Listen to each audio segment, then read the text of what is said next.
Welcome to Creative Culture. My name is Steve Ramsey, and this is a podcast that explores all the different ways creative people are helping to shape our culture. If you enjoy listening to this podcast, please do me a favor and leave a 5-star rating on Spotify or Apple Podcasts. It only takes a moment, and it'll leave you with a warm, cozy feeling for the rest of the day. Just like the feeling of slipping your feet into that favorite pair of holey, ripped-up sneakers that you probably should have gotten rid of long ago. Marissa Hill is the producer and host of Shate TV, a YouTube channel devoted to fashion, sneakers, and hype culture. She herself is a sneakerhead and fashion model who is continually seen at movie premieres, pop culture events, and festivals. Now, basically, that just describes me, too. With over 2,000 videos, posted on her YouTube channel in just a few years, Marissa seems clear about her intent to position Shate TV as not only a go-to resource for sneaker culture, but as a dominant media showcase. Marissa, it's great to see you again. Welcome to the show. Thanks so much for having me on, Steve. What a pleasure. You know what? I was reading in your bio and I discovered that you used to be a former NCAA volleyball champ. I don't know if you're a champ or not, but you used to play with NCAA volleyball. Oh, almost, Steve. I was in the national championship for the NCAA. Yeah, I blew out my knee right before the championship game. Worst timing ever. I still tried to play on it. Blew out the rest of my knee till I was crawling on the ground telling my coach to put me in. But yeah, we did an incredible job that season. Still a little bummed to this day that we didn't take home that championship ring, but still an amazing opportunity that not a lot of athletes get to say that they've made it to the championship match. Yeah, that's amazing. I would imagine knee injuries are pretty common in volleyball. Very common in volleyball, basketball, soccer. I think it's actually more common in women as well. A lot of my friends who are athletes, it was almost a requirement to have at least torn your ACL once. Yeah. I was kind of like the newbie to the game where another girl on the basketball team had 3 tears. I was like, oh man, you've only had 1? I love volleyball. Are you excited for the Olympics next year? Paris, right? Yeah. I love watching volleyball. That's one sport I could literally watch all day long. I played the game for 13 years straight without a break in between. So I definitely think I have a love and passion for it. And when it's on the TV, I definitely block everything else out. And I'm always intrigued just by the game itself. Yeah. Do you play beach volleyball too? I do play beach, not as good at beach. I'm definitely not so much a vertical jumper, which is more key to being an outdoor player, whereas I use a broad jump for my power. So when you're playing on the sand, it's very hard to broad jump. So when I'm going for an attack on a volleyball outdoors, it's a lot different when it comes to indoors, just because all of my power that I use indoors is just a completely different technique. Mm-hmm. I can still play outdoor decent, but definitely indoor is my go-to key type of volleyball training and is there any friction between those two players? Like one of them kind of looks down on the other? Well, you know what's interesting? When I played in college, they actually didn't have college teams for beach volleyball. Now they actually have schools, Division I schools, that actually have beach volleyball as, a sport that you could get a scholarship in. I always thought that I was going to be a basketball player growing up. And then I realized that volleyball was something I was more passionate about. But outdoor was always more of a California thing when I was growing up, just because in Seattle it's so cold and rainy. The last thing you want to do is play beach volleyball outdoors. You would just have the ball flying off your skin because it'd be wet. So environment-wise, I feel like where I grew up, it just wasn't really applicable because of the weather. But whenever we would go and play girls in California, they were so much better because they could play both beach and indoor. And beach just strengthens your skills indoor, where you're really fine-tuning your feet muscles, which you're not really doing so much on the court indoor. And also it improves your vertical jump inside, just because you're fighting the elements and you're also having to work against the sand, which again, you don't have to worry about that indoor. Yeah. I love watching beach volleyball. I got into it a few Olympics ago, and there's something about just two people on a team that it's very exciting. It's like, because they just have to work together. And there was the U.S. champs there for a long time. It was the two, I don't remember. Misty May and Carrie Walsh. I mean, and they trained down there at legends. Like Manhattan Beach or somewhere down in Southern California. Yeah. There's like, I ran into them a couple times, did actually. You? Oh, that's so cool. And they've got all these volleyball like nets set up on the beach there. It's huge. It's a huge, huge thing. Oh, yeah. The community out there is insane. I actually dated an AVP volleyball player when I lived out there. And, I thought I would be amazing at beach. And me and my girlfriend were like, yeah, we'll take you and your friend on. Oh, it was terribly embarrassing. Wind was taking the volleyball, throwing it the other direction. I give outdoor volleyball players so much respect because of the elements that they have to work with. And again, when it's 2 people versus 6 people, I mean, you have to work so much harder just to, understand if the set's off, or, even if your hit's going to be a tip, or understanding where the ball is going and blocking. I mean, it's just, you're playing 3 different positions per person. Right. It's exhausting. That's where I have to take my time as I'm going to get the ball, huffing and puffing. But I'm like, oh, don't worry, guys. I'll get the ball soon. Yeah, I remember watching, I think it was the London Olympics. It was like freezing cold, and they were trying to play that the sand actually had like a different texture because it was so cold. It was like basically freezing almost. Can't put your sneakers on, I guess, out there either, right? Yeah, I know. Look kind of strange out there. How was Comic-Con? I saw you on your Instagram. You just got back from Comic-Con, huh? Oh, yeah. Comic-Con is always a blast. I mean, I haven't been in 12 years. If you can believe, the first time I was there, I was Mark Hamill's bodyguard. What? It was the strangest invitation. My friend said, hey, we're releasing this movie. It's going to have Mark Hamill in it and a couple other actors. And, one of them was the actor who played Atreyu in Never Ending Story. Another was the actor who played Candyman. And Danny Trejo was also one of the actors. So they were like, we need you to pretend to be a bodyguard for them at Comic-Con. And that was kind of my first exposure to it. And I had such an amazing time. And of course, I've always been a fan of Mark Hamill. My grandfather, I had him on the phone with him. He was in tears. Yeah, I'll bet. Talking to Luke Skywalker. Of course, this is insane. So I haven't actually been to Comic-Con since then. So this was just kind of a very interesting, a little bit overwhelming because there was a lot to take in. But I had an incredible time. It was always fun just cosplaying and styling my cosplays with sneakers. And I got to meet Ed Boon, which was an incredible experience. I got to interview him and talk to him about the new Mortal Kombat game that's coming out this year, which looks incredible. Are you a fan of that series? Oh, yeah. I mean, I have been playing Mortal Kombat since I was a little girl, even though my mom would be yelling at me because she thought it was way too violent. But the fatalities were just, what all of us kids were looking forward to. This game, though, I mean, it's so realistic. The fatalities are insane. I mean, I don't even know how to even dream or concoct or come up with a fatality like that. So I give Ed Boon and the team, so much respect for coming up with those ideas, because I would not know how to kill somebody, I guess, at the end like that. I know. See, that's the best part, because I'm a super horror movie fan, and it's always the kills. You got to rate the movie based on those kills, how good they are. How did you get in there this year? It looks like you had a press pass. So did you get invited? Yeah. Did you just say, hey, I've got Shate TV, let me in, or how's that work? Yeah, so this year, I decided I've gone to New York Comic Con a couple times as a spectator, but this year I really wanted to kind of cover it through our media outlet, Shate Studios and Shate TV, and just kind of see how my audience would understand and take, I guess, the visibility of me interviewing different key components outside of the sneaker world.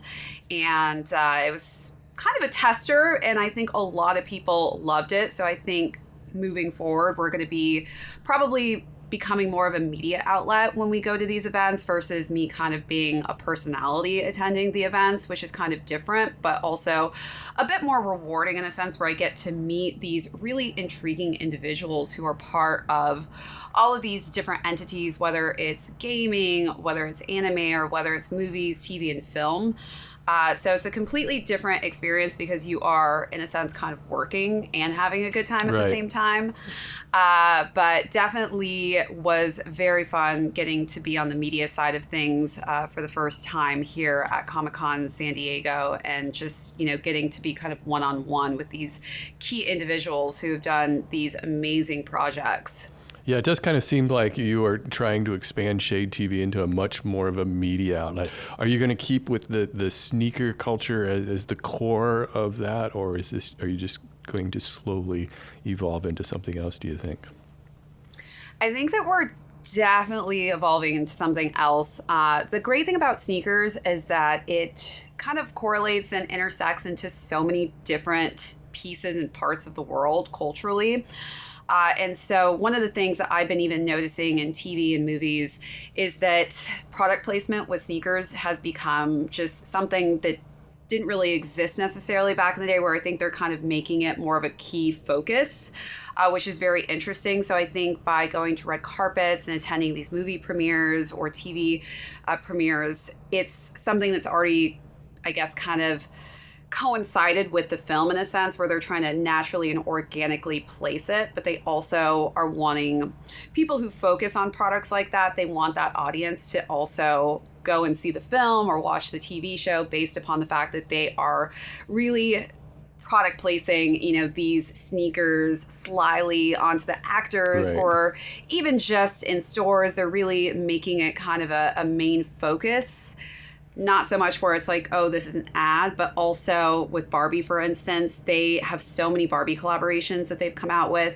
Everyone's looking forward to this Nike Dunk, which is not the Barbie Dunk, but it definitely looks like it's something that has been based off of the movie because it's pink, it's bedazzled.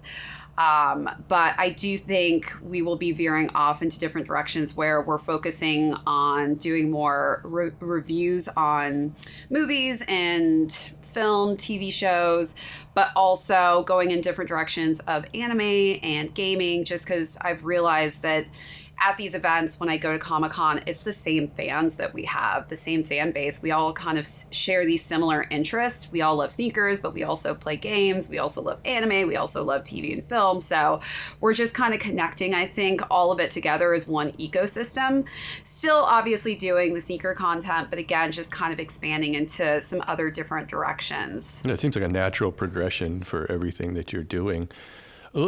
Describe to me, how did sneaker culture come about? Describe exactly what is sneaker culture and how did you get involved in this? Because I know that Shade TV has only been around for a few years now. Yeah, it's crazy. I feel like I've been doing this for a decade, Steve. I feel like YouTube time is so different than like totally time in regular life, right? Totally is. I have my YouTube age and then like my real life age, which are completely different. Tell me about it. Yeah. But I started during COVID. I think what's funny, when everybody wasn't working, I think all of us were actually shopping online. And I was just kind of surfing the internet looking for some inspiration because I wanted to spend some money on sneakers that I wasn't able to get. And I noticed that there was just a lack of female presence out there in my space specifically. I also just wanted to see how the sneaker looked with a full head to toe look, and I couldn't find it. All I could see were feet. And when you're really jumping out there and spending $500 on a sneaker, you probably want to see what it looks like head to toe, and also making sure that it's in natural light so you know what you're buying looks the way it's going to look when you unbox it in hand. So I decided in that moment, because I had all this free time, I'm like, my goodness, maybe I should actually embark on this new path of creating a channel that has a woman as the outlet, but not to kind of, I guess, separate men from women, but I just wanted a different kind of personality that wasn't out there already. And I wanted to do my content completely differently from what I'd already seen. And by doing that, I guess I decided to really bring a fashion element into the mix, to where I was styling the sneakers, educating people on the sneakers, but also from like a size and fit. Women have such different feet than men, so I was having trouble even kind of gauging what size range I should purchase. And one of the things when you're going after these really hard to get sneakers, you don't want to order the wrong size, because you can't really write Nike or Adidas or any of these brands and say, hey guys, I'm sorry, I ordered the wrong shoe. Is there any way you can send me the correct size? They would laugh at you. So yeah, that's kind of the foundation of how Shate TV started. The name came even from a company that I was already working on, but it also kind of fit this, me throwing shade on how difficult it was to be able to get sneakers at that time in my life. Waiting in extremely long lines, having people backdoor sneakers in front of me. There were just a lot of struggles that I was going through that a lot of people, I think, also were going through at the time. And also just being a woman, you kind of just get pushed aside, where people don't think that you're actually there for the sneaker, which was another thing. I think when I started the channel, I was really kind of venting and talking about, and people really related to that. But that is, I guess, the time frame of when I started to get into the sneaker niche, and probably not the best time, because, wasn't working, but, it is the true real reason as to why and when I started the channel. And why was this kind of a male dominated thing, considering, I would imagine half of all sneaker sales are for women too. So it just seems odd. Yeah, I think I didn't know till I started the channel. I think about. Is there like a lot of sneaker bros or something? We're like, what are you doing here? It's definitely like a boys' club, I would say. Yeah. It brings me back to the day when my cousin would have boys only on the outside of the door, and I would knock anyways and sneak in. He's like, get out, and I'd have a ball cap on and sneak in anyways, sit down with all the guys. It definitely has that kind of a gatekeeper aesthetic where women definitely have to try a bit harder to feel like they can have a seat at the table and be able to have those conversations with guys about the sneakers themselves. Also, I think it's just there's not a lot of women that inspire other girls to be a part of the community. So when you have, for instance, guys who don't get a sneaker that I get, they use you as a punching bag. And unfortunately, that can really get to somebody, I think, over time. And I didn't realize how bad it was until I started getting banned on all these Reddit threads. It's like, who does this chick think she is? Why is she wearing this or that? Because I was doing Supreme as well when I started the channel. And I've been banned from pretty much every single Supreme Reddit thread. Why? Yeah. What did you do that was so egregious? Well, I'm a girl wearing Supreme. That's a no-no. Oh my God, you're kidding me. I mean, to them, though, what they in their description was permanently banned because of my low quality content that I was putting on there. I was the only one, unfortunately, showing the product on my body versus showing it through a plastic bag. Well, see, I think that's what that's what makes your content so good, is because it's a complete outfit that you're showing. It's not just the sneakers, because in my opinion, some of these sneakers just kind of look horrible just on themselves. If they're not paired right, they really kind of stand out, but you kind of make the entire ensemble. So I can imagine that being very aspirational to a lot of young women, to see how this is all put together and can come together, and a shoe can be a viable fashion accessory. Yeah, I mean, and that goes back to us talking about volleyball. It's so funny because, I do model as well on the side. And so all of my friends from high school and college make fun of me because it's like, where did Marissa and the sweats go? Because they see all these model pictures of me dressed up in high heels and stuff. And I always say, you're not going to find me in high heels unless I'm getting paid for it. But that has kind of just always been who I am personally. And my dad was a big time track athlete back in the day. He actually ran with Carl Lewis, Flojo, the Joining Cursors. during the Pan American Games. And he was kind of the tester, I would say, for sneakers, where Nike would send him all these products just to kind of get an evaluation on how they could fix and enhance the sneakers during his generation. And so hearing those stories really kind of got me intrigued by sneaker culture, which again has just, I guess, evolved and changed to where it is today. But back in the day, my dad, when I think about it, he was an influencer. Really? What year would that have been? In the 80s. 80s. So this is prior to the Air Jordan? So this was like around, I would say 81 to 85 was when he was running track. And was the Air Jordan like the game changer? Was that the deal that just like changed sneaker culture? I would definitely say that is, I don't know if you've seen the movie Air. Yeah, I was going to bring that up. I love that movie Air. All about the whole, I guess it's you know what's interesting about that movie? It's a movie about marketing. It's not really about shoes. It's not about Michael Jordan. He's not even in it, really, but it's about the development of that. Marketing is so key when it comes to products. And still to this day, I think brands are really trying to capture moments and stories that captivate their audience, which will sell anything. So even if it's the crappiest product in the world, I mean, I can't even imagine playing basketball in Air Jordan 1 right now. My feet and toes would bleed probably. I don't know if you saw The Last Dance, but Michael Jordan actually played in some Air Jordan 1s, and he took his shoes off in the locker room and his feet looked terrible.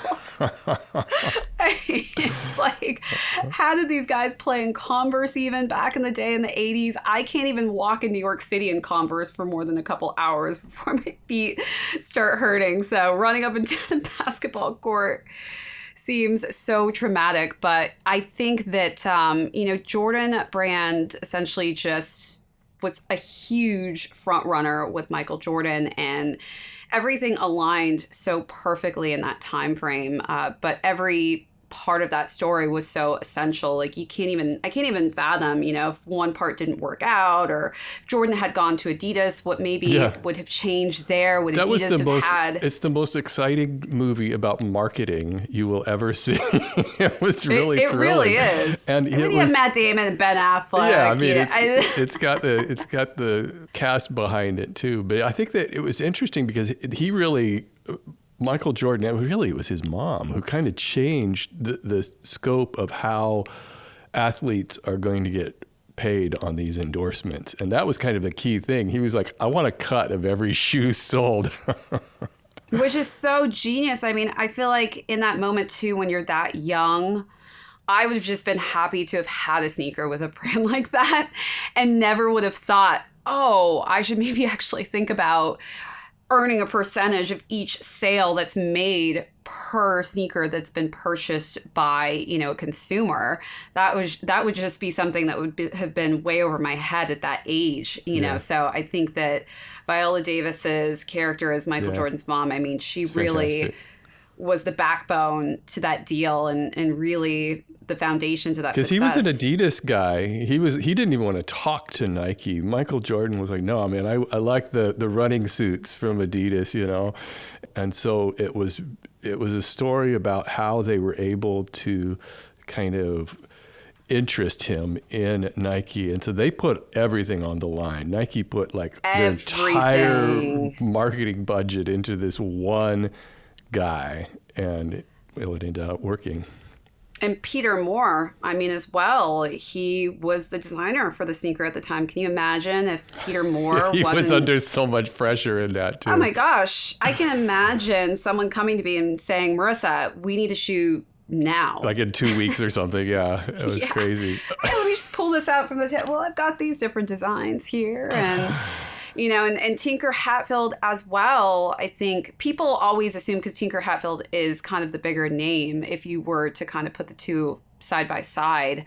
But Tinker also just expanded on the Jordan brand in a different capacity. I mean, he really is a sneaker genius, and I think he really incorporated different elements of Michael Jordan's game into the sneaker itself. And so people, I feel like when they purchased the product, they really felt like they were playing as though they were Michael Jordan in those shoes. And again, all of those elements tie into the marketing, but also Tinker Hatfield, just in his ingenuity of understanding the game of basketball, but also understanding the technology and craft of designing a sneaker itself.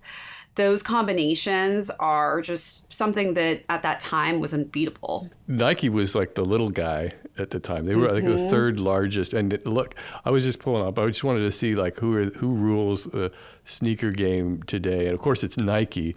They are like so far ahead of all the other sneaker makers. Almost $30 billion in sales last year. Well, even outside of Jordan brand itself, I think, the hype culture, I guess going back to, what the sneaker community is, it's so big and broad. So a lot of the content that I do does focus on the hype culture of it. But can you describe that for me?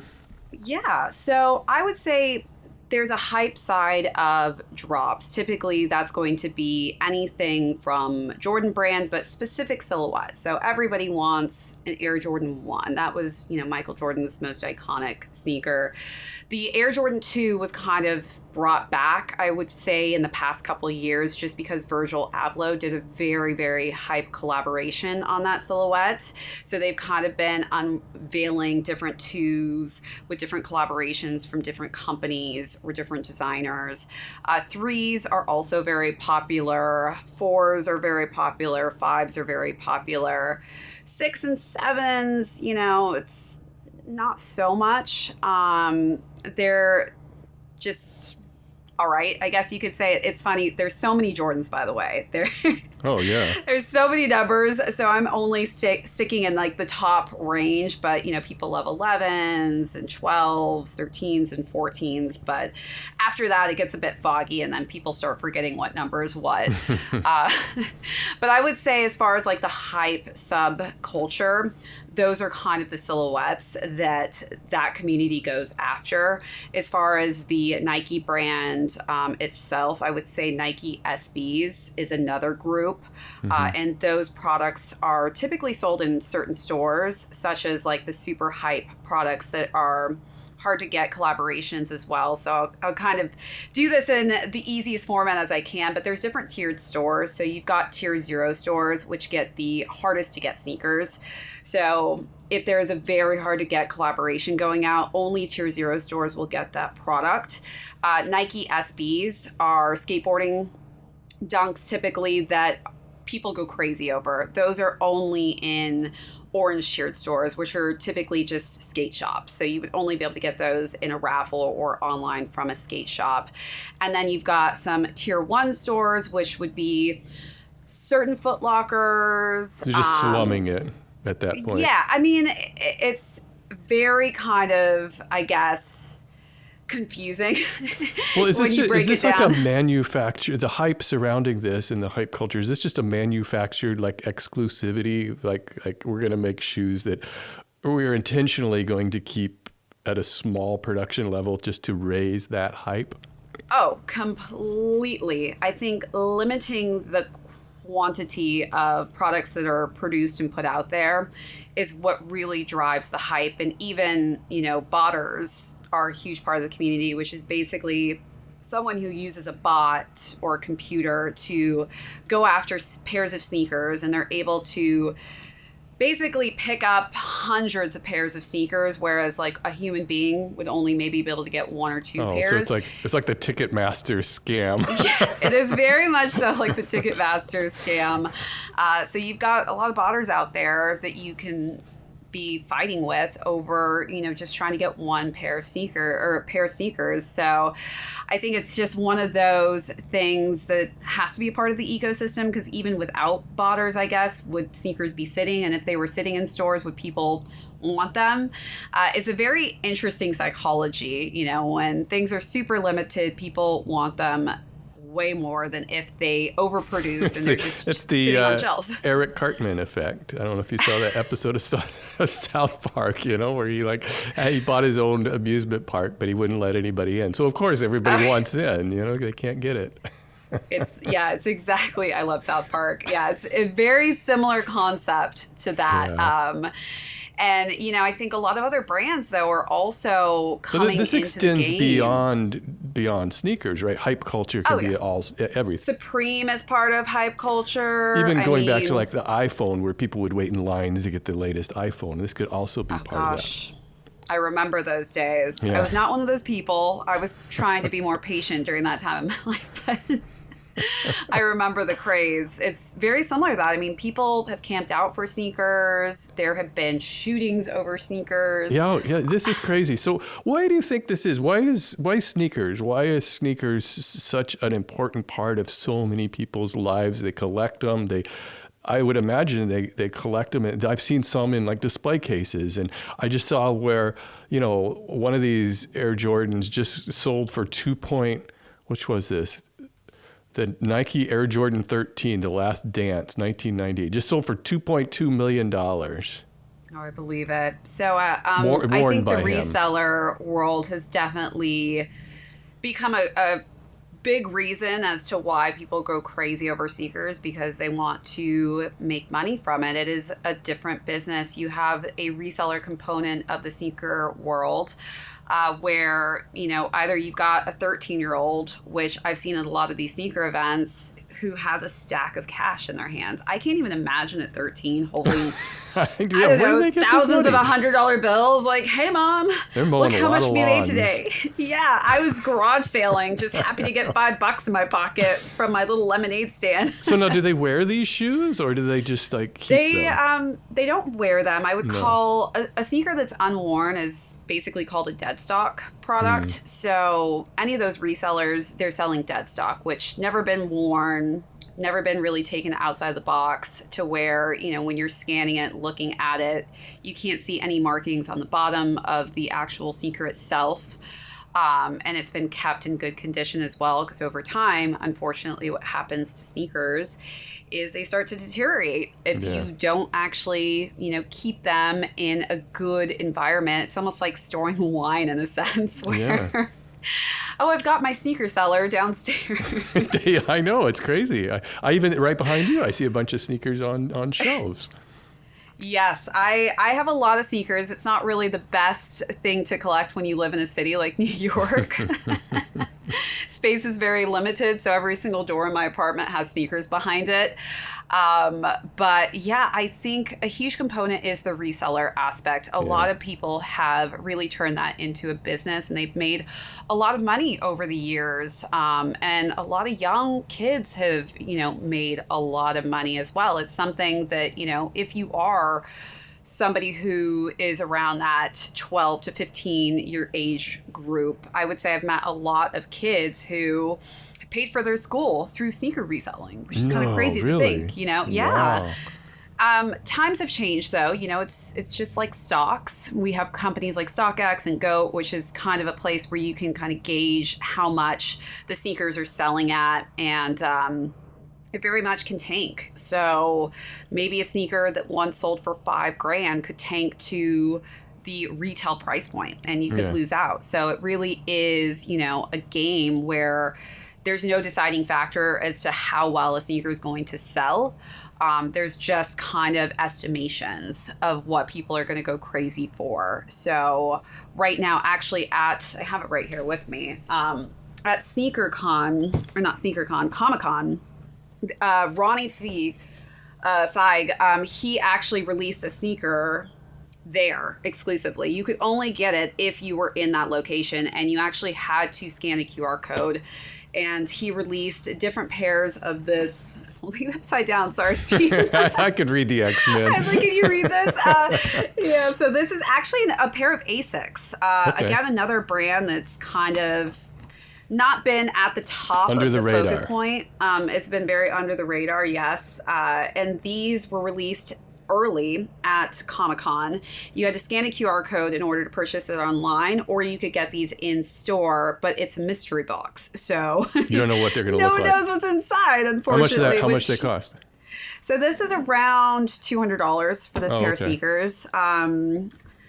Everyone that I've seen so far has gotten the same one, including this one. I have 2 more that I'm waiting to be waiting sent. for the golden ticket one or something. Exactly, Willy Wonka. Yeah. I want to go to the chocolate factory, Steve. But yeah, I mean, just really cool packaging, a really cool idea.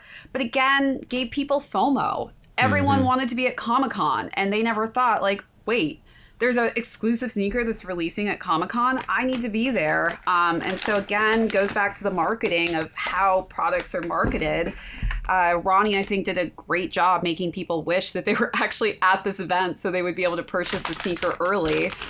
But really just cool packaging, especially if you're somebody who's an X-Men fan. But this one is Gambit. Don't open it. You'll ruin it. I know. I was like, wait, it's not open yet. But this is Gambit. I could already tell. There's cards and everything in here. I really wanted Storm. But yeah. 2 more chances. We'll see. See if I actually get the one I want. Who knows? But yeah, these are real key reasons. Oh, wait. Here it is. Look how cool this is. Oh, nice. Yeah. So you actually get a card inside which tells you which one you get. Gambit wasn't my favorite character. Sealed in like that? Yeah, so it's sealed in. It has KISS logo on the back as well. But really just job well done. They really put a lot of thought into this release. But anyways, this says 1 out of 1,299. So it tells you actually how many sneakers there are. So there's that on. exclusivity, yeah. And when you review and unbox shoes on your show, are those all your purchases, or does the company send you shoes, or is it a combination of both? Definitely when I started the channel, I think my biggest worry, Steve, was can I get enough sneakers to actually create content? What if I'm just unboxing one shoe? So I started with Yeezys because that was the easiest sneaker for me to actually get. Oh, we got to get into Yeezys. Yeah. Okay. Jordans were very, very complicated. I think that I eventually was able to start building up relationships in New York and also just building up a expense account of becoming a VIP, which I guess is exciting, but like how much should I have to spend to get there? But yeah, I would say that securing the sneakers and getting them at the start was very, very complicated. So I wasn't producing as much content just because of getting the sneakers, but also building a community around me, I think was my biggest asset, just because people saw how hard of a time I was having. So they would all pitch in and all help me, which is really cool. And then I guess fast forward to now, I am getting seated by Jordan Brand. So when I met you actually at VidCon, they actually gave me this sneaker, which I think is probably going to be one of the sneakers of the year. This is a beautiful shoe. Right? Women's exclusive. It's called the Frozen Moments. I don't know if you remember back in the day, but Michael Jordan used to have these commercials of like all of his best moments when he was on the court. Sure. And so I think that the whole storyline behind this is encapsulating those amazing moments that he had. And they did an amazing job with the chrome finishes on here. And it's very subtle. Oh, it's beautiful. How much of your reviews are interested in the actual fit and comfort of the shoe? How much are people interested in that? Jordans are not comfortable, Steve. That's kind of what I'm getting at. I have orthotics inside of mine. Dr. Scholl's as well. But I would say comfort is something that I'm veering in towards. Oh, really? Just because a lot of sneakers that are up and coming, like On Brand, Hoka, I think it's a new generation. That's my go-to running shoe, Hoka's. Hoka, yeah. God, Hoka's are huge. New Balance are currently my favorite. I've been doing a lot of New Balance. New Balance had a reputation. Didn't New Balance get a reputation as being a dad shoe? Is that so? That's not the case anymore, right? I still see that at the gym. I'll see guys I'm like, oh, dad shoes. My grandpa, I'll never forget. I mean, he used to wear these 990s, and he would never buy a new pair till his toe was basically sticking out of the front of the sneaker. I'm like, Grandpa, please, you're embarrassing me. Buy another pair of sneakers. So I think that the dad shoe had its moment. It definitely hit the market as a very trendy style. So everybody was wearing the dad shoe. I still think it's very popular and trendy. I think Adidas right now is reformulating the way that they're marketing their product. They're going more after European styles. So you'll see when you go into any Adidas store right now, they're pushing the Gazelles or the Sambas. Bella Hadid, Gigi Hadid, they're all wearing Sambas or Gazelles. It's a very narrow cut sneaker, which I, in every unboxing, tell guys, listen, if you have a wide foot, I know these are very stylish, but this is just, it's not going to be a comfortable sneaker for people. I think most people want feet. A wider shoe, I think. It's just more comfortable. Yeah. And even, for somebody like me, I have narrow feet and I still prefer, having some space around my foot when I'm walking. It's more comfortable, and you can wear thicker socks with the product as well if you're not wanting to wear thin socks, because it gets cold in New York. I don't want no-show thin socks. My feet will fall off out here. Yeah. So you definitely want extra room in your sneakers, but I think that styles are always just, changing, and I am really loving seeing just women embracing feeling sexy in sneakers and wearing them with dresses and skirts, which I think has always been this connotation of, oh, this person isn't that pretty or isn't as dressed up because she's a girl wearing sneakers, right, with a dress. And I think that times are shifting, and now women are getting more confident and really wearing sneakers with dressier looks when it is a date night, not feeling like they have to be so uncomfortable in heels. I don't know how many moments, Steve, I've had in bathrooms at some of these events, and women are like, how much for your sneakers? I'll buy them from you right now. I have to take off my heels. But see, you've got the whole look that goes with it. It's not just the shoes. And see, I follow a number of men's fashion and style channels, and they almost universally say you don't wear sneakers out except unless you're going to the running or the gym or you're actually using them, but it's just not a stylish look. But with the exception, they'll often say like a completely plain white sneaker is a great look. Do you agree with any of this?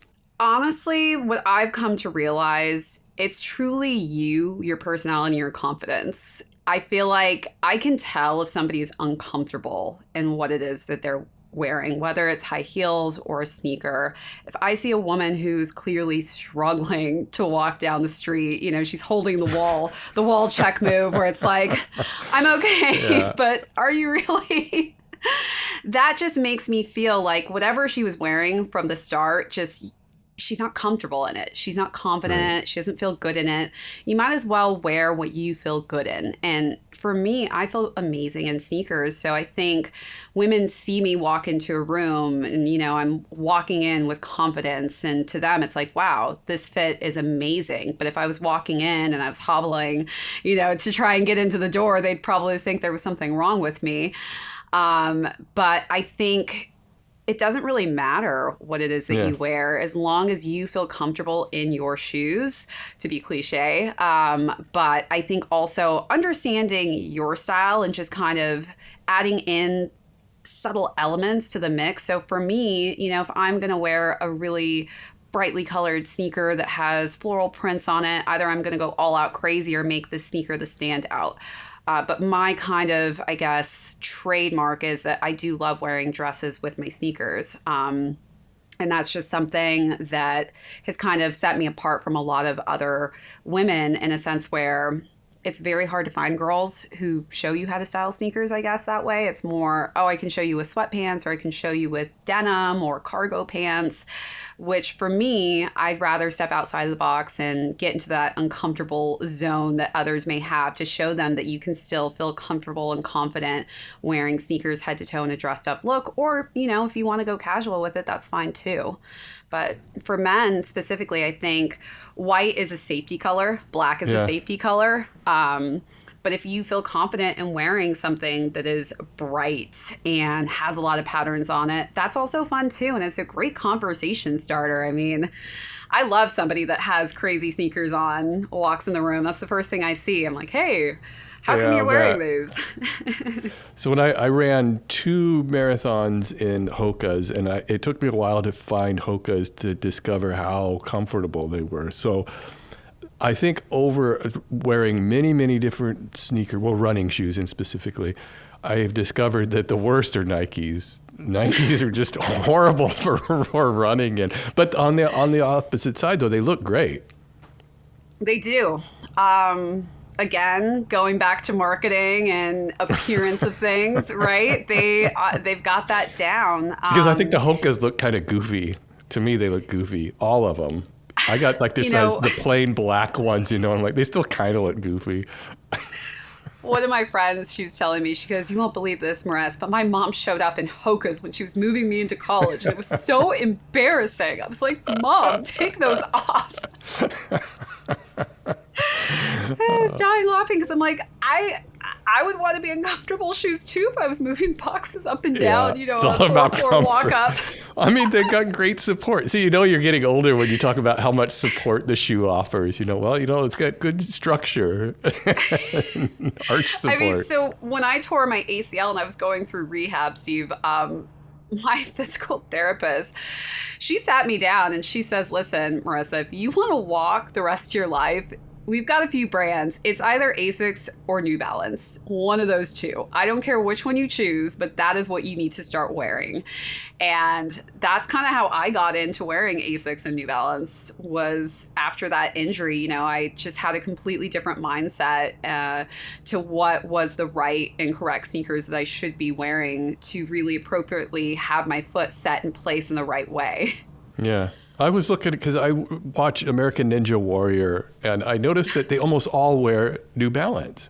And I was like Googling it a couple years ago, like, why are they all wearing it? There's like sponsors or something. Apparently it's just they feel like they're stickier on the bottom. The soles have better grip where they go up the spider wall, and they need that. I don't know if that's true or not. Yeah, I mean, grip, even in volleyball, we used to joke around because everybody would leave these puddles or lakes of sweat. And if you slipped through those puddles, one of the girls, Emily, we'd call her, it's Lake Emily. Oh my God. Watch out for that lake because, oh my gosh, you would go sliding through that and like crash through somebody or crash through the bleachers. It was just, and you couldn't see the sweat sometimes when you were going for an approach to go and attack a ball. But without grip, you could really injure yourself really bad. Those knee injuries, yeah. Oh my gosh. And, for ACL injuries, you don't really have nerve endings. So when I blew out my ACL, there was no pain. So I was sitting there like, I heard a crack, but I don't feel anything. And as an athlete, you're hoping for the pain at least, like I need to feel something here. But there was nothing, unfortunately. But yeah, I mean, grip on sneakers, specifically basketball sneakers, that's another element of the sneaker community. You've got hardcore people who are looking for really good basketball sneakers. How much squeaking on the court. Exactly. And I think that Puma is really capitalizing on the sneaker game right now. Like, I think that they have some of the best sneakers out there right now. The Mellows, they are incredible as far as grip goes. And those are sneakers that I wish I would have had back in the day, as far as just, not having to worry about rolling my ankle because I slipped on something. But again, you've got a different subset of sneakerheads who just want really good basketball court shoes. What about, what happened with Yeezys? Are Yeezys going to be gone once the stock is all depleted? So that's the Kanye West one that he kind of imploded and then they... Oh my goodness. It's crazy. I would say one of the reasons my channel actually grew to be so big so quickly at the start was because of Yeezys. I actually purchased some slides, Yeezy slides, which no one wanted. Everybody was mocking them. They thought they were so ugly. I got them in every color. So weird, but you put them on. Oh my gosh. I couldn't take those things off. I wore them everywhere. Those are conversation starters. Right? I mean, like, what do you have on your feet? And now everyone from H&M to Zara to Primark, they're all copying the Yeezy slides. Every single company. Even Amazon and Walmart got caught for copying them identically. But Yeezys, I mean, as far as content, like that audience is so hardcore.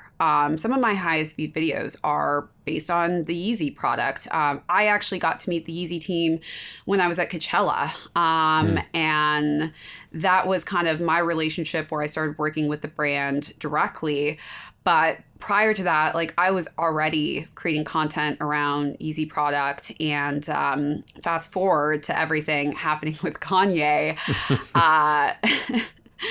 I mean, it's been interesting, and I feel bad because there are some sneaker channels actually that have solely based their content on Yeezy products. So what do you do when there's no Yeezy product to actually talk about or discuss? Well, it's had to be hard for Adidas too to just lose. That's a huge amount of sales, stock, product, Massive. And he was also doing collaborations with Gap and Balenciaga at the time. So, I mean, it hurts so many companies in so many different ways. And even for me, I think my first thought process was that, I was really sad because I thought the people that I had met and had started, really building this relationship with that were on the Yeezy team, I was like, where are they going to go? But luckily, they all got just kind of moved around to different divisions, but they still stayed within the Adidas team.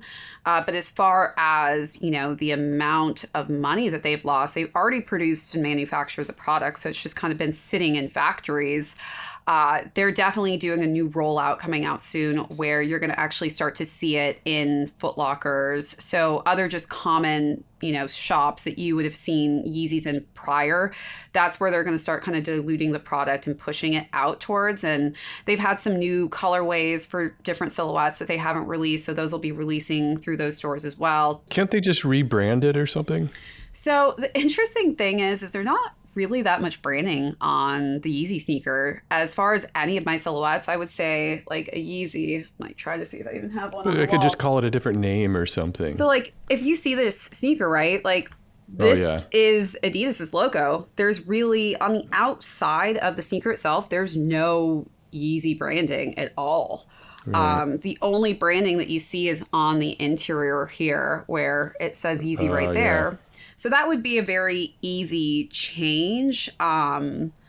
I just don't know whether or not, since they did bring in a new CEO this, the start of the year, what a crazy time, to jump into a brand new company. It's like, hey, you deal with this Yeezy situation. We're like in the middle of all of this right now still, huh? Yeah. So I definitely think that, they were saying for the initial last release of Yeezys, which we were calling it Yeezy Day, they sold out of everything. I thought, honestly, that was going to be the last time we were going to see Yeezys being sold, but I also knew that there were a lot of different leaked pairs that hadn't been put on the market yet. So that is, I think, where all those pairs are going to be directed towards are the stores.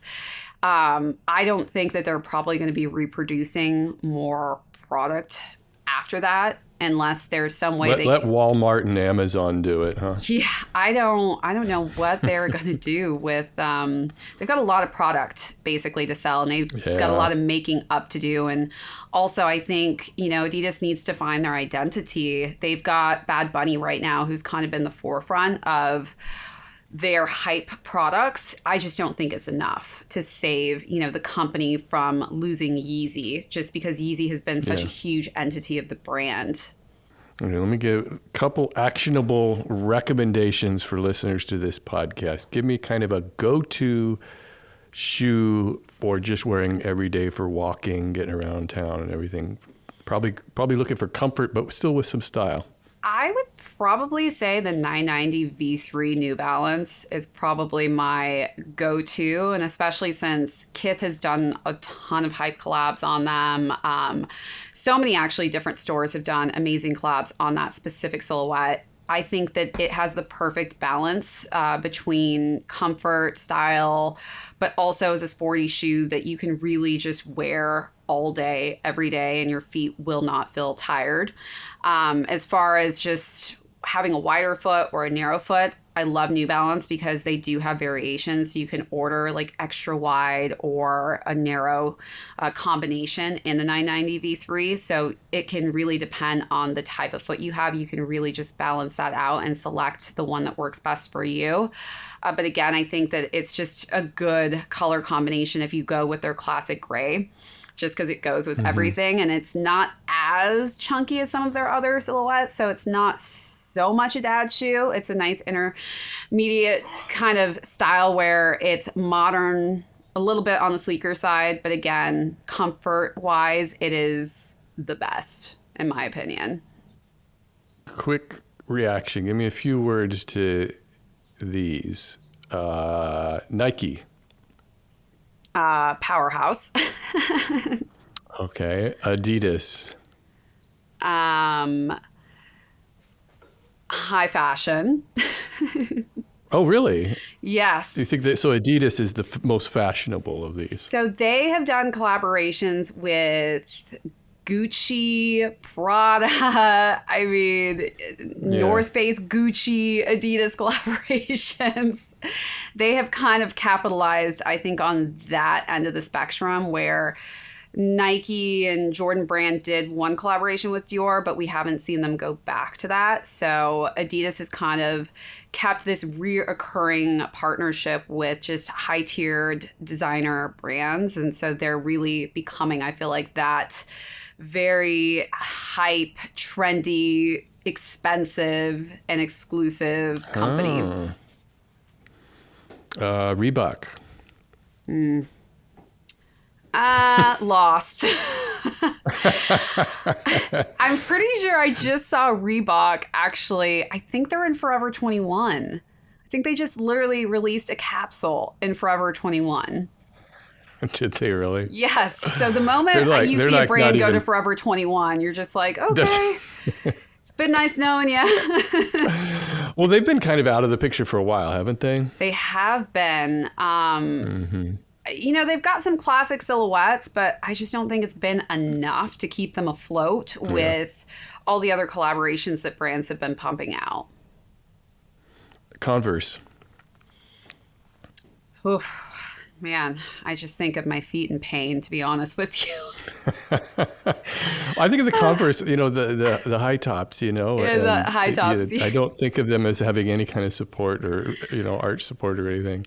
People work out in Converse all the time because it's flat. I see that a lot. Your feet are flat to the ground. They're going to regret that someday. Oh my gosh. I think when I moved to New York, I only wore Converse out here. And I have narrow feet, so my little pinky toe, all my friends, we all had this little tiny blister on our pinky toes from these Converse.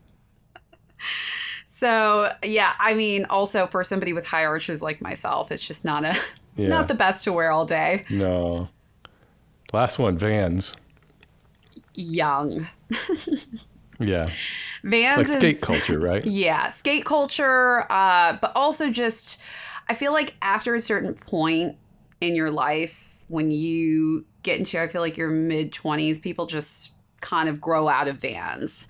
And I think the brand knows it themselves. So they're trying to figure out a way to market to an older audience and trying to keep that youthful spirit still who used to love Vans. They want them to keep loving Vans all the way into... They want the nostalgia factor, maybe. Exactly. And they've brought and on... it's a heavy shoe, too. Oh, my They're gosh. heavy. They are so heavy. It's like walking with bricks. But... Yeah, that's probably why they were great for skating, right? Oh, yeah. And I mean, for your deck and just wear and tear overall, those things could withstand so much.